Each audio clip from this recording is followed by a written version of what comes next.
Como usted ve en pantalla, hoy tenemos una nueva predicación del libro de Nahum. Siempre nosotros trabajamos esta idea de predicación expositiva y consecutiva. Hemos terminado el libro de Jonás hace un tiempo atrás y estamos viendo la secuela o la segunda parte de lo que vendría a ser el libro de Jonás, que es Nahum. Sabemos que 100 años después el Señor ha cumplido su promesa y ha destruido al pueblo de Nínive, que es la capital de Asiria. Quiero invitarles, por favor, a que puedan buscar sus Biblias en el libro de Nahum 1. Vamos a estar viendo del capítulo 7 al 15. El mensaje de hoy lleva por título Las buenas nuevas de Yahweh. Las buenas nuevas de Yahweh. Vamos a pedirle al Señor que nos guíe en este tiempo. Amado Dios, vamos delante de su presencia en esta hora dando gracias una vez más por este día que nos permite, Señor, abrir su palabra. Es con temor y temblor, Señor, que vamos delante de su presencia. Es con temor y temblor que abrimos, Señor, su palabra una vez más. Sabemos que trillamos en tierra santa. Sabemos, Señor, que todas aquellas cosas que este predicador diga, Señor, las tendrá que dar cuenta delante de tu presencia en el día del juicio. Señor, ¿cómo no entrar con este temor? ¿Cómo no entrar con esta solemnidad delante de ti? Señor, habla a tu pueblo a través de tu palabra el día de hoy. Háblanos, Señor. Sabemos que solamente este predicador, Señor, es un vil instrumento, Señor, usado por un Dios santo, santo, santo. Así que, Señor, quiero rogarte para que tú seas guiándome en esta hora y puedas, Señor, tú hablar a tu congregación. Señor, transforma, quebra, Señor, haz renacer, haz lo que tengas que hacer con cada uno de nosotros en esta hora. Lo rogamos todo en el nombre de Jesús. Amén. Bien, vamos entonces a tomar el tiempo de la predicación en el día de hoy.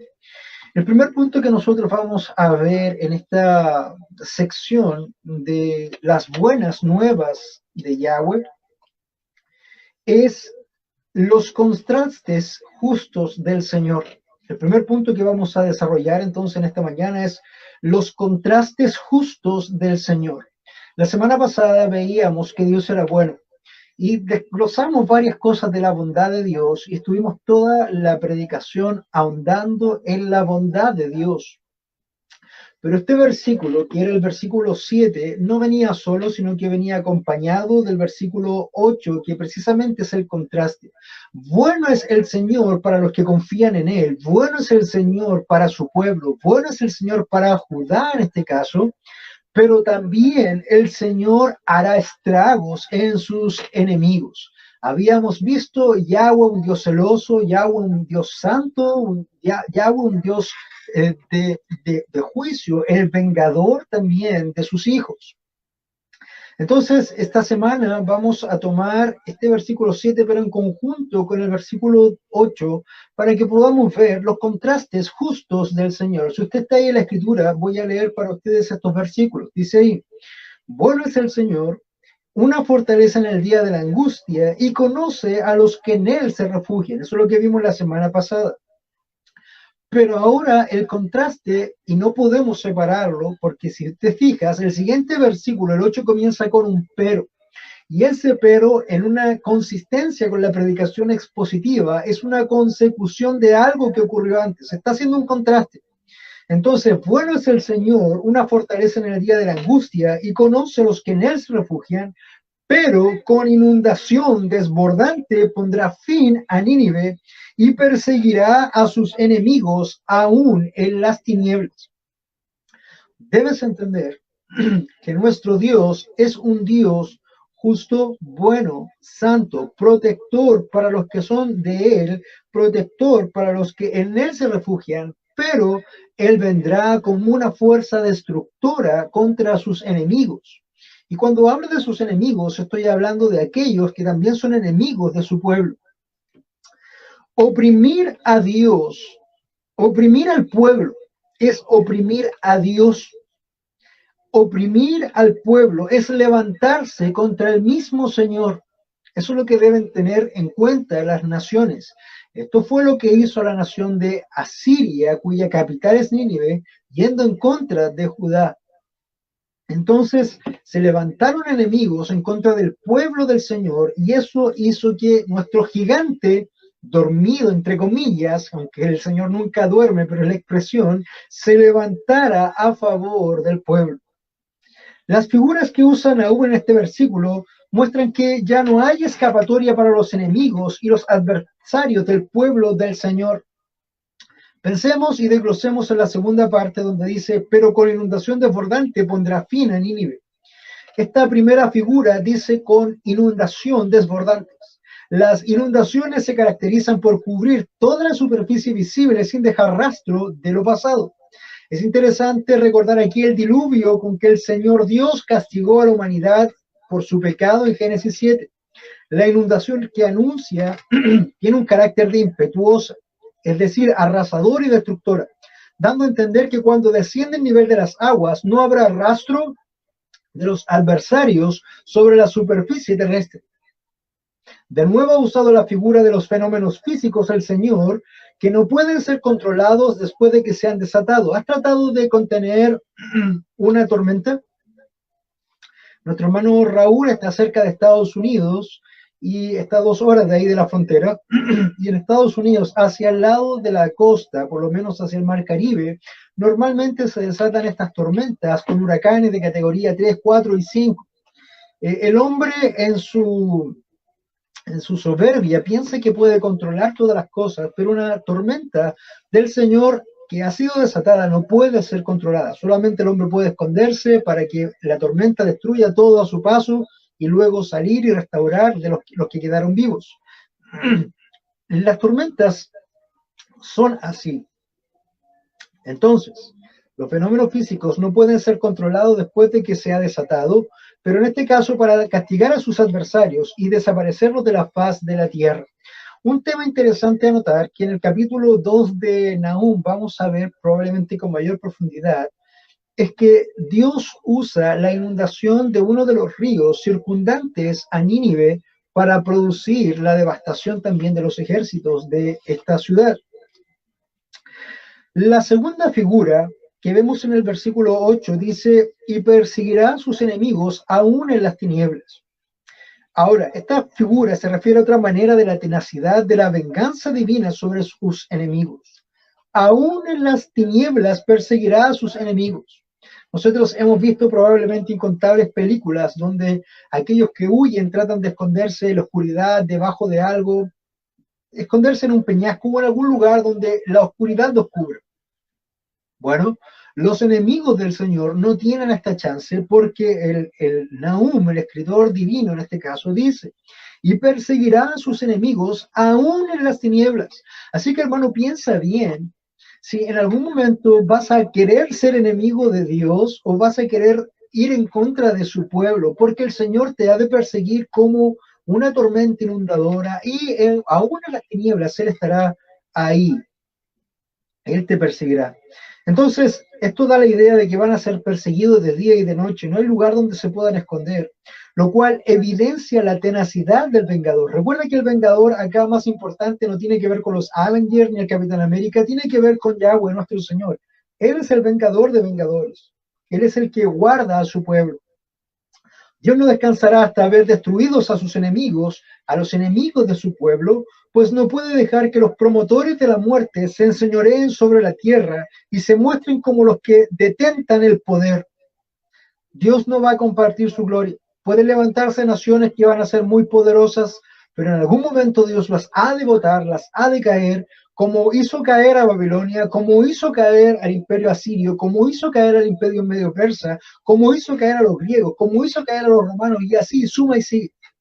Finalmente, Dios es el único rey soberano que va a quedar de pie, porque es el único Dios vivo y verdadero, rey de reyes y señor de los señores sobre toda la eternidad.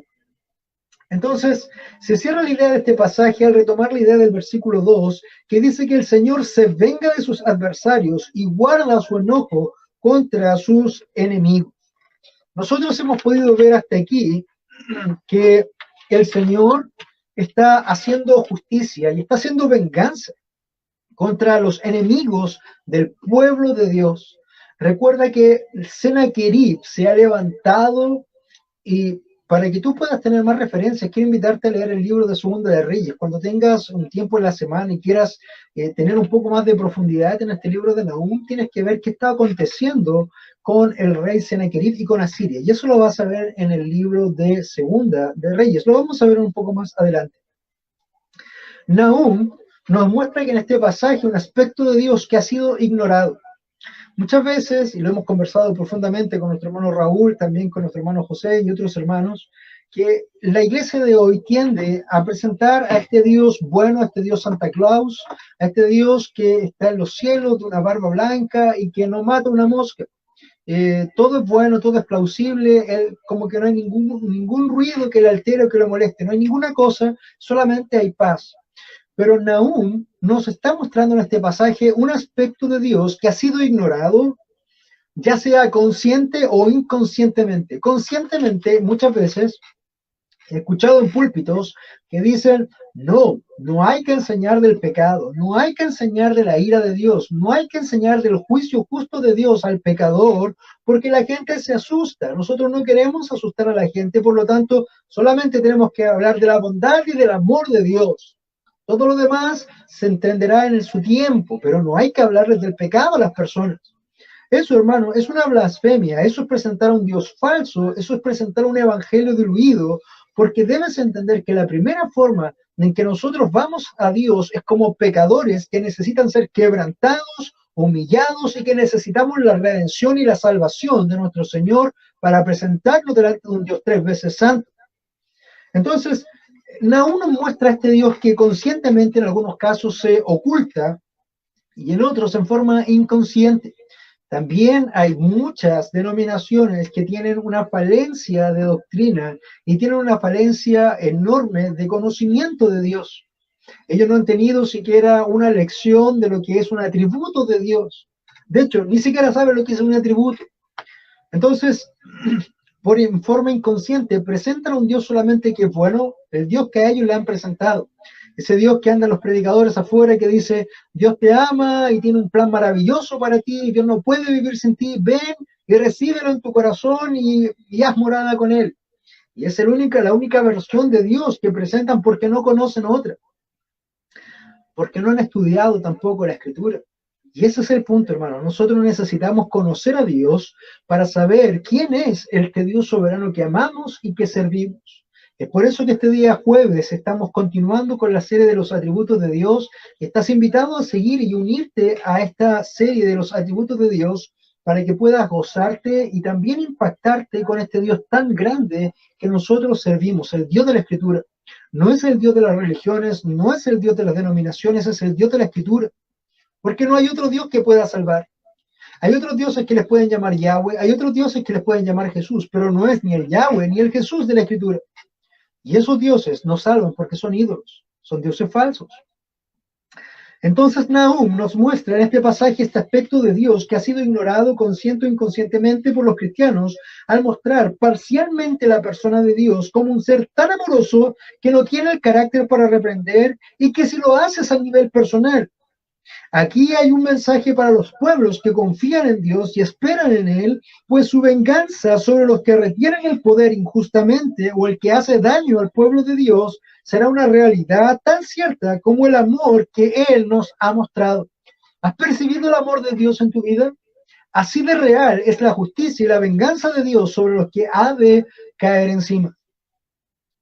Por eso cuando nosotros entendíamos, cuando veíamos el libro de Colosenses y decíamos, cuando tú estás en Cristo, Dios es amoroso, Dios es tierno, Dios es protector, Dios es guardador, pero fuera de Cristo, Dios es terrible, porque solamente te espera la ira y la condenación de Dios. Esta roca que ha sido para nosotros el sustento de nuestras vidas, para ellos va a ser lo que destruya y desmenuce sus vidas. Cuidado con Dios. Dios no puede ser burlado. Dios no puede ser tentado. Hermano amado, o estás en Cristo o estás debajo de la roca que Cristo representa, pero no puedes estar en ambos lados. Puede ser un hijo o un pueblo de Dios o puede ser un enemigo de Dios, pero no hay más. No existe la Suiza en los términos cristianos. O eres de Dios o no eres de Dios. O recoges con Él o desparramas lo que es de Él. Entonces, debemos tener cuidado acá, porque el balance de Dios en este punto uno que estamos viendo es un balance perfecto. Los contrastes justos del Señor. Él es tan bueno y tan amoroso como justo, vengador y airado. Así que no te confundas con este Dios Santa Claus que está en una nube descansando y que está con una barba larga y que dice sí a todo. Ese no es el Dios de la Biblia. Dios, así como es un Dios de amor, también es fuego consumidor. Y aquí el libro de Nahum lo deja claro, absolutamente claro. Un segundo punto que nosotros vamos a ver en esta mañana es la destrucción de los que conspiran contra el Señor. ¡Ay, qué terrible es esto! Hombres vanos, hombres contumaces, hombres que piensen en su altivez que pueden gobernar, que pueden destruir, que pueden conspirar contra Dios o contra su pueblo. Y esto es lo que nosotros vamos a ver aquí en el libro de Nahum. El segundo punto es la destrucción de los que conspiran contra el Señor. Voy a leer los versículos 9 al 12 y luego vamos a ir estudiando un poco más profundamente. Dice: los que traméis contra el Señor, Él lo hará completa destrucción. No surgirá dos veces la angustia, porque ellos, como espinos enmarañados y ebrios con su bebida, serán consumidos como paja totalmente seca. De ti ha salido el que ha tramado el mal contra el Señor, un consejero perverso. Así dice el Señor: aquí estén con todo su vigor, aunque estén con todo su vigor, y por más que sean muchos, aún así serán cortados y desaparecerán. Hermanos, aunque muchedumbres se levanten contra el Señor, aunque ejércitos y millares y millones se levanten contra el Señor y conspiren contra Él, ninguno de ellos va a quedar sin ser destruido.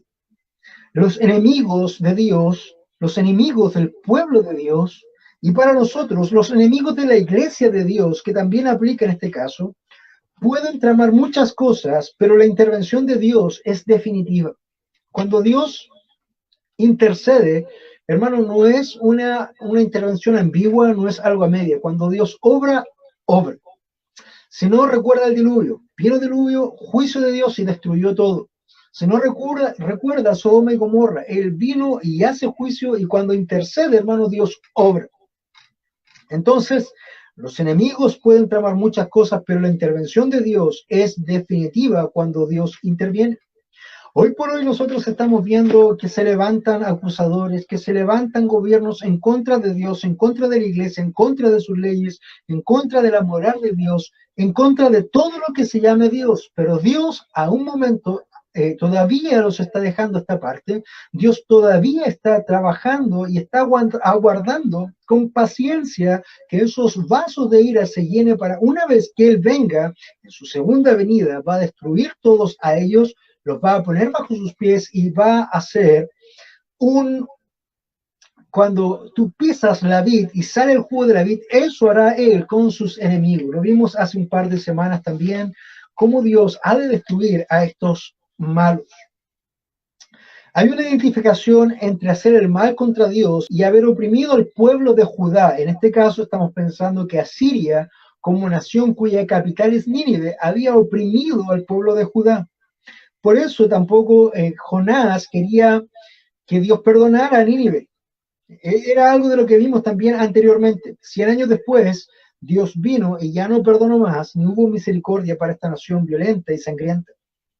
Entonces, hay una identificación entre hacer el mal contra Dios y haber oprimido al pueblo de Judá. Quien trama el mal contra el pueblo de Dios está contra el mismo Dios tramando. Dios, por esta razón, como Él es fiel, y se siente agraviado y responde con juicio ante los enemigos suyos. Esto es algo muy bueno para los que somos hijos de Dios, porque sabemos que cuando se levantan contra nosotros, hermano, no es contra ti el que se levantan, es contra Dios mismo. Recuerda un poco lo que pasó con Samuel. Vino el pueblo y le pidió rey a Samuel. El rey de Israel era Dios, era una teocracia. Samuel venía a ser como un primer ministro, un vocero de la voz de Dios al pueblo. Y viene el pueblo y dice: Samuel, danos un rey que nosotros podamos ver como el resto de las naciones. Qué pueblo más necio, muchas veces nos comportamos igual. Samuel va con un corazón apesadumbrado y le dice a Dios, Señor, el pueblo está pidiendo un rey. El Señor le dice, tranquilo, Samuel, que el pueblo no ha venido contra ti, sino que a mí me está desechando. Hermanos, cuando se levanta alguien, algo contra el pueblo de Dios, se levanta contra Dios. Y eso no lo debes olvidar. Ellos van a poder hacer lo que Dios permita. Van a poder perseguir hasta el punto que Dios permita. Recuerda que incluso ellos están bajo la soberanía de Dios y Dios en un clic de dedos, Él puede hacer que se acabe eso. Pero el Señor está cumpliendo también su propósito. Recuerda y sostente en esto. Persecución ha de venir. Y ha de venir porque el Señor la permite para el propósito que el Señor tiene con nosotros. Pero por aquellos que venga la persecución, hay de aquellos porque serán consumidos y destruidos por la poderosa mano de Dios. Cada vez que el profeta va delineando y especificando los objetivos de la venganza divina, Asiria es el imperio al cual hace referencia este profeta. Sin embargo, parece que hace también alusión al rey de Asiria, que era Sennacherib, quien es el objeto directo de esta venganza, pues él encabeza a quienes se han convertido en los enemigos de Dios. De ti salió un consejero de Belial, dice la Escritura. Nosotros leemos el versículo 11, dice, de ti ha salido el que ha tramado el mal contra el Señor, un consejero perverso, traduce la versión de las Américas. Pero una versión mucho más textual diría así, de ti salió un consejero de Belial. Recuerda quién es Belial. Belial es un demonio. Belial es un tipo de deidad demoníaca. Jesús hablaba de Belial también como el mismo demonio. Entonces, no es un consejero perverso de su propia perversión, sino que es un consejero de Belial, un consejero de Satanás mismo, el que hace que se levanten contra el pueblo de Dios. Y aquí tenemos que hacer dos diferencias. La depravación humana hace que estos reyes, en este caso Sennacherib, se levante contra el pueblo de Dios para tratar de aplastarlo, conquistarlo y destruirlo si fuera posible. Pero también tiene que ver la incidencia de Satanás aconsejando y moviendo a este rey Sennacherib. Ahora, si tú conoces algo de lo que es la escatología, esto, hermano, no solamente es una alusión directa a Sennacherib, rey de Asiria, que es el que está oprimiendo al pueblo de Dios, a Judá específicamente, sino que también esto se da como varias otras cosas, como una profecía de doble cumplimiento. Porque aquí está hablando de Sennacherib contra Judá, pero también a su vez está mirando hacia el futuro y está mostrando al hombre perverso consejero de Belial, que será el hombre de maldad, el hombre de iniquidad, que también se levantará contra el pueblo de Dios en una persecución como jamás se ha visto. Entonces tienes que ver entre luces y sombras cómo el profeta está mirando aquí directamente hacia lo que es Sennacherib, y Nahum está mirando a Sennacherib, pero también la profecía toca arriba a este hombre de maldad que vendrá en un tiempo futuro. Esto se conoce como una profecía de doble pico o de doble interpretación o doble cumplimiento. Se cumple localmente, pero también hay una proyección futura donde también se va a cumplir. Y esta profecía, hermano, señala a Sennacherib, rey de Asiria, dañando a Judá, que es parte del pueblo de Dios, pero también tiene connotaciones escatológicas acerca del tiempo de fin y al hombre de maldad que ha de venir. En el Salmo 2, que fue el salmo que nosotros comenzamos esta mañana, es el salmo profético del reino del Hijo, y nos dice el versículo 1, ¿por qué se sublevan las naciones y los pueblos traman cosas vanas?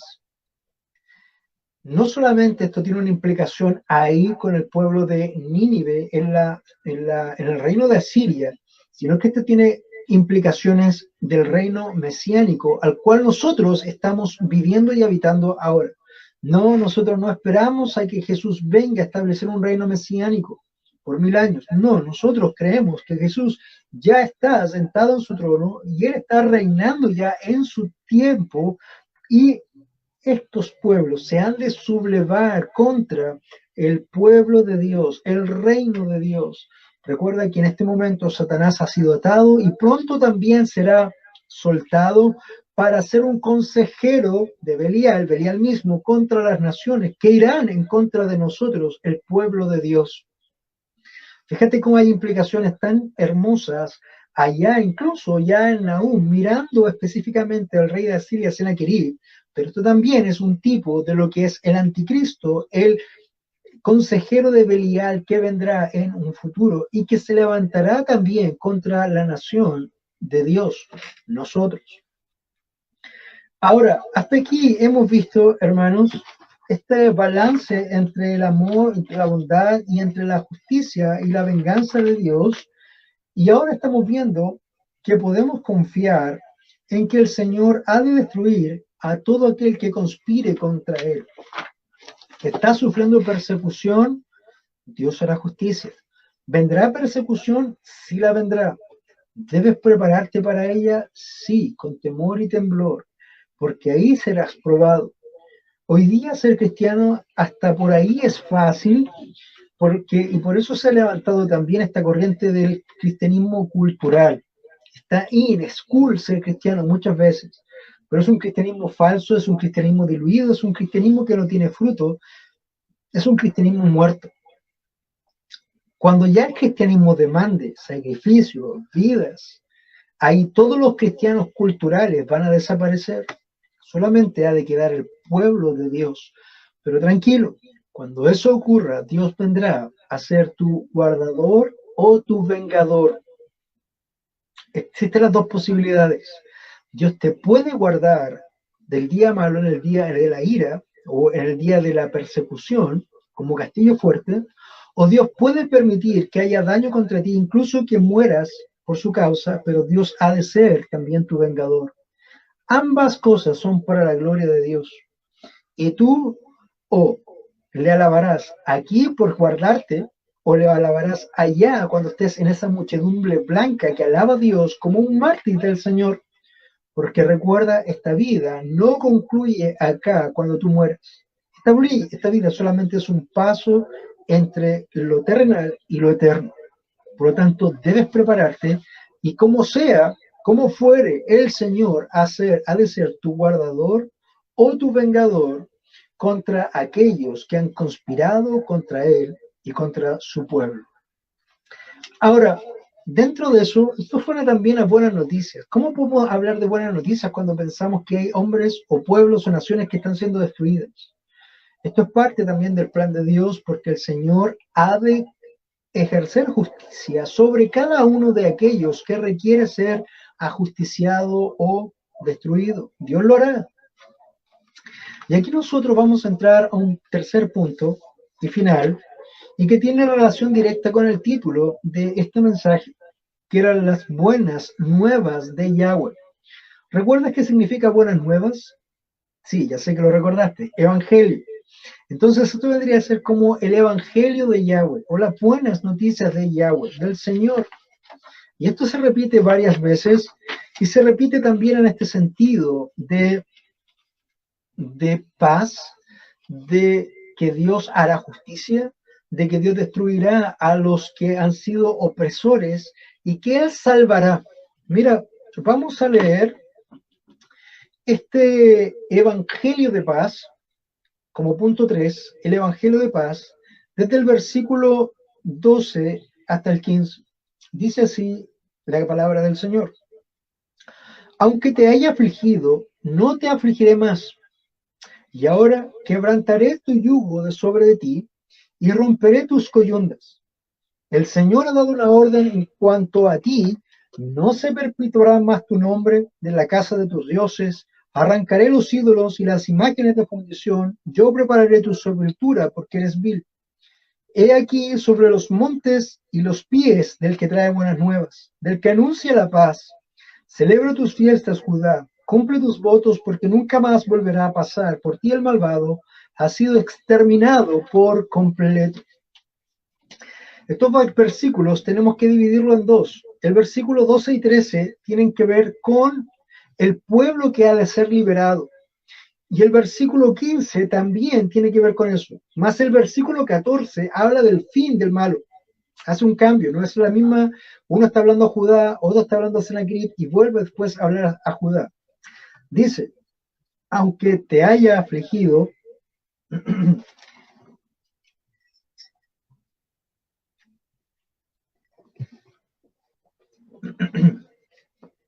aunque te haya afligido, Dios, al pueblo de Dios, no te afligiré más. Dios está permitiendo esto.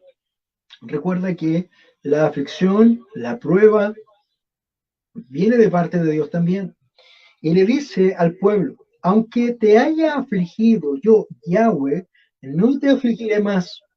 Y ahora quebraré su yugo de sobre ti. ¿Qué yugo? El yugo del opresor, el yugo de Asiria, el yugo de Sennacherib. Y romperé tus coyuntas. Ellos estaban como con yugo, amarrados, esclavizados. Y el Señor dice, aunque te afligí, no lo haré más, y quebraré tu yugo de sobre ti, y romperé tus coyuntas. ¿Qué hará con Sennacherib? Dice, el Señor ha dado una orden en cuanto a ti, no se perpetuará más tu nombre, de la casa de tus dioses arrancaré los ídolos y las imágenes de fundición, yo prepararé tu sepultura porque eres vil. Eso es lo que dice Sennacherib. Eso es para que usted vea el contraste y cómo va cambiando a quién le habla. De aquí entendemos que vienen nuevas buenas para Judá, y esta también es una profecía de doble cumplimiento, como ya vimos otra. Así como se quebrará el yugo de la esclavitud en Asiria, así también se quebrará nuestro yugo del reino opresor de las tinieblas, que es Satanás y su gobierno sobre nosotros. Ahora lo que leímos fue también el fin de Nínive. Escucha esto. El fin de Nínive es revelado en forma clara. No quedará nada. Tampoco quedará nada de la familia de Sennacherib, pero va más allá, puesto que también será destruido todo el culto a los dioses asirios. Es interesante saber que Sennacherib fue asesinado por uno de sus hijos mientras rendía culto a uno de sus dioses, y así se cumplió literalmente esta profecía. Tú puedes encontrar la vida de Sennacherib, este rey malvado, en 2 de Reyes 19. Voy a tomar solamente el final de la vida de Sennacherib y cómo Dios cumple esta profecía al pie de la letra. 2 de Reyes 19, 35 al 37 nos dice, la muerte de Sennacherib. Y aconteció que aquella misma noche salió el ángel del Señor e hirió a 185,000 en el campamento de los asirios. Cuando los demás se levantaron por la mañana, he aquí todos eran cadáveres. Sennacherib, rey de Asiria, partió y regresó a su tierra y habitó en Nínive. Y sucedió que mientras él adoraba en la casa del dios Nisroch, Adramelech y Sarecer, lo mataron a espada y huyeron a la tierra de Ararat, y su hijo Esanhadot reinó en su lugar. El enemigo de Dios, el consejero de Belial, termina sus días cuando está en el templo de sus dioses siendo masacrado y destruido junto con sus dioses. ¿No es bueno el Señor? ¿No es bueno este Dios vengador que ha vengado a su pueblo? Una idea que predomina en la comprensión de este pasaje es que la acción de la venganza del Señor es una demostración más de la fidelidad de Dios hacia su pueblo. ¿En qué sentido puede entenderse esa fidelidad? Nahum presenta el cuadro de un mensajero que al venir por los montes rodea en Jerusalén y anuncia la paz. Si te das cuenta, esta es la misma idea de los que anuncian la paz, de la buena nueva de salvación. Venía la destrucción, Dios hace justicia sobre Sennacherib, destruye a Siria y Nínive y liberta al pueblo. Nosotros, humanos, estábamos condenados y en cadenas de Satanás y su opresión, y viene Cristo y nos levanta de esa esclavitud hacia libertad, quebrantando y sojuzgando a aquel que nos tenía a nosotros prisioneros. Esto es, aceptando el golpe de muerte final a Satanás, cuando él resucita de la tumba y dice, Tetelestai, cuando muere y resucita, y muestra a Satanás como un enemigo derrotado. Ese es el cumplimiento también de Génesis 3:15. Satanás muerde el talón del Señor, mas el Señor aplasta su cabeza. Dios es un Dios victorioso. Jesús reina. Él ha ganado la victoria, es victorioso y nos ha levantado a nosotros como parte de los liberados de estos prisioneros de guerra, si lo podemos ver así. Son buenas nuevas. Y esto también lo podemos ver como el cuadro de Satanás contra las naciones. Y de las naciones, esto se va a repetir en la historia cuando las naciones se levanten contra el pueblo de Dios. Y veremos otra vez la victoria del Señor. Quizás muchos de nosotros lo podamos vivir en carne, quizás algunos vamos a ser mártires, pero el Señor de alguna u otra forma nos hará disfrutar de esta bienaventuranza y esta paz y este evangelio que finalmente ha de venir sobre nosotros. Isaías 52:7 al 10 nos dice: cuán hermosos son sobre los montes de los pies de los que traen las alegres nuevas, del que anuncia la paz, del que trae nuevas del bien, del que publica salvación, del que dice a Sión, tu Dios reina.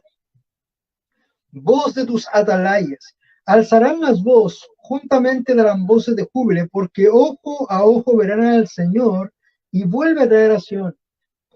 Cantad alabanzas, alegraos juntamente, soledades de Jerusalén, porque el Señor ha consolado su pueblo, a Jerusalén ha redimido.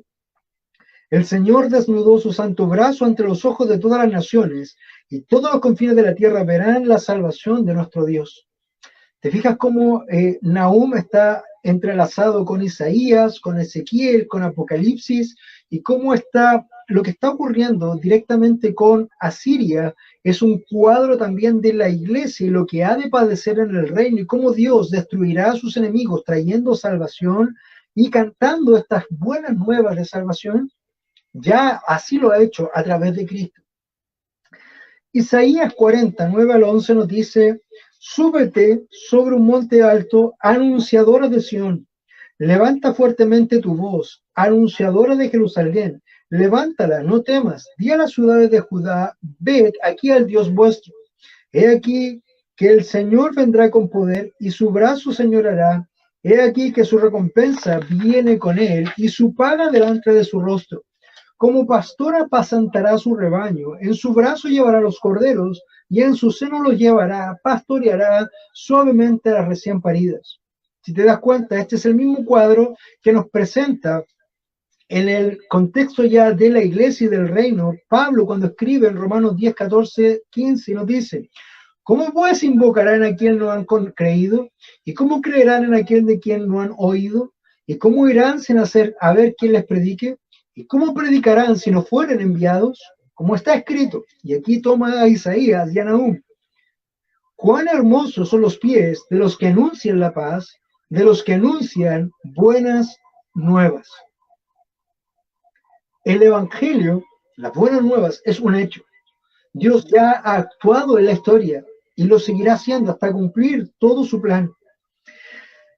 Se ha dicho que la existencia de un imperio como Asiria significó dolor y sufrimiento para el pueblo de Dios. Por lo tanto, él, manteniéndose fiel a su compromiso con este pueblo, destruirá y destruyó a sus enemigos. La llegada de la paz, esto tienes que tenerlo claro, la llegada de la paz no significará la ausencia de conflicto, sino el bienestar integral y colectivo, el cual podría crear condiciones favorables para que el pueblo volviera a celebrar sus fiestas y a cumplir sus votos. Eso es lo que pasó ahí directamente con el pueblo de Judá cuando había sido quebrado el yugo de Asiria contra ellos. Nahum conoció las reformas del rey Josías, una de las cuales consistió en recuperar espacios perdidos para la adoración y el regreso al templo para efectuar las prácticas que evidenciarían la búsqueda de Dios, otras promesas cumplidas. Eso lo puedes buscar en Segunda de Reyes 23, del 4 al 11. Es por esta razón que el profeta ve en la destrucción del imperio un elemento que ayudará a que el pueblo de Dios renueve su fe. Hermano amado, este libro de Nahum es tremendamente importante para ver un cuadro también. Dios ya proyectaba desde el antiguo pacto lo que había de venir al nuevo pacto. Si bien es cierto, está hablando específicamente de un reino como Asiria, con su capital Nínive y con su rey Sennacherib, que había oprimido a la nación de Judá, también está hablando en un una forma y un símbolo, un tipo de la iglesia y de cómo nosotros habríamos de ser oprimidos, en dos sentidos. Uno, el sentido espiritual, en el cual nosotros estábamos esclavos de las tinieblas y estábamos condenados a una eternidad sin Dios. Satanás, como el padre que teníamos antes y el gobernador del reino de las tinieblas, él nos tenía oprimidos.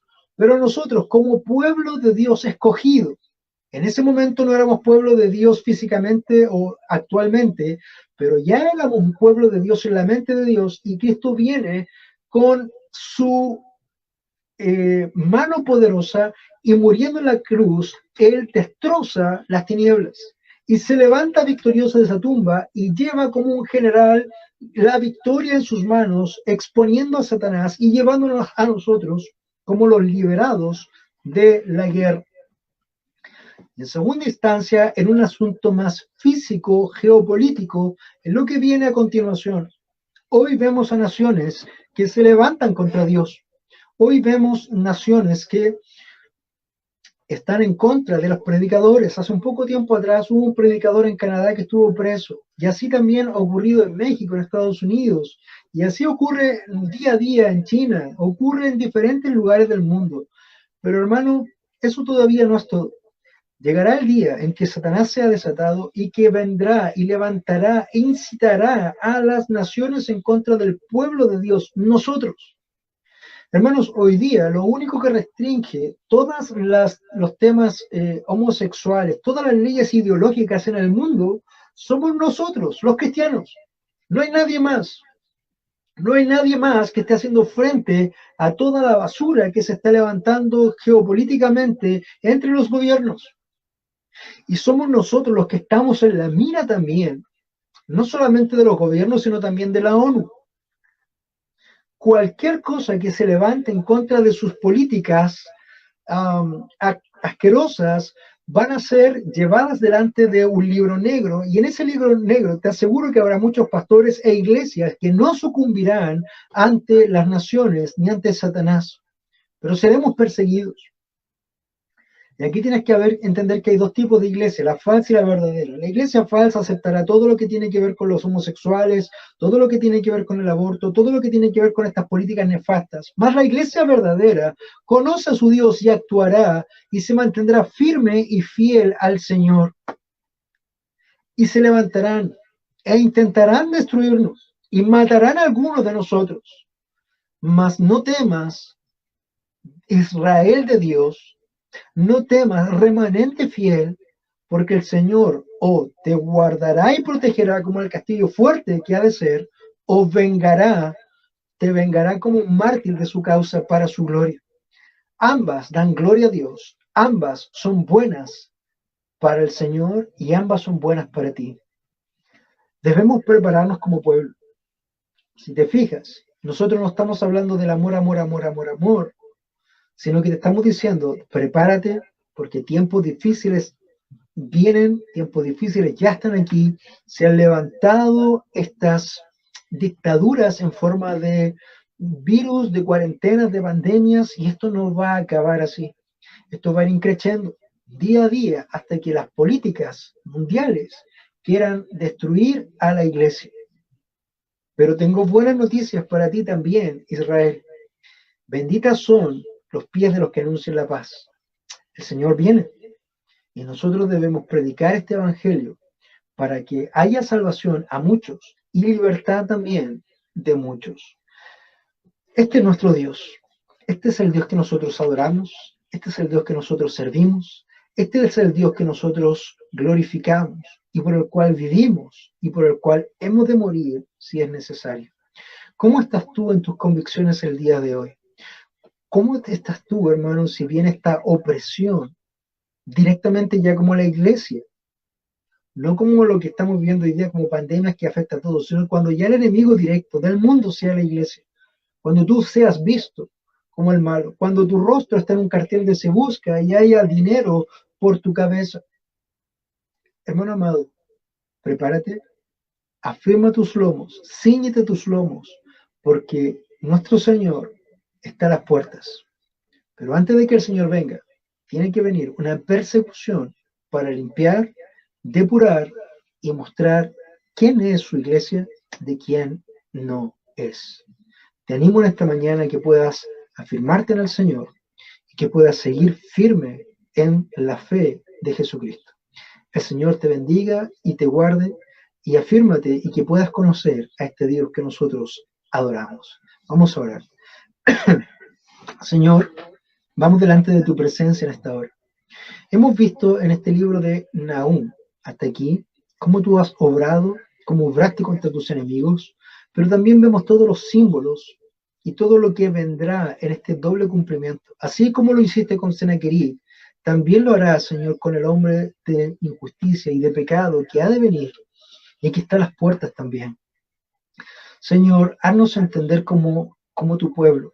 Haznos entender, Señor, como tu iglesia, que nosotros no somos parte de este mundo. Señor, que no tenemos que involucrarnos ni perder nuestras vidas en lo que el mundo pierde sus vidas, sino que nosotros debemos esforzarnos en seguir alabándote, en seguir predicando tu palabra, porque hermosos son los pies de los que anuncian la paz. Y esta paz ha de ser cuando tú, Señor, establezcas tu reconciliación entre el pecador y tú, y también cuando establezcas la destrucción de este reino de Satanás y establezcas tu reino finalmente. Señor, ambas debemos predicarlas, ambas debemos enseñarlas.